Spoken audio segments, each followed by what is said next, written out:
એક થેલામાં લીંબુના સ્વાદની જ મીઠાઈઓ છે. માલીની થેલામાં જોયા વગર એક મીઠાઈ બહાર કાઢે તે નારંગીના સ્વાદની મીઠાઈ હોય. અને બીજો ક્વેશ્ચન છે લીંબુના સ્વાદની મીઠાઈ. પહેલા તો કેટલી કેટલી છે આપેલું જ નથી, એટલે આપણે શું લખી નાખીએ કે ધારો કે થેલામાં લીંબુના સ્વાદની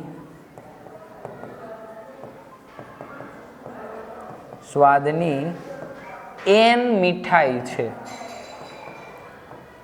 હવે બે ક્વેશ્ચન આપ્યા, તો પહેલા તો ક્વેશ્ચન લખીએ આપણે એ પ્રમાણે ગણશું. સૂત્ર પણ મૂકવાનું. તો સૂત્ર શું થાય તો કે ઘટના ઉદ્ભવ માટેના શક્ય પરિણામો નીચે કુલ પરિણામ. કુલ અત્યારે આપણી પાસે n મીઠાઈ છે. ઓકે, પહેલો ક્વેશ્ચન છે નારંગીના સ્વાદની મીઠાઈ.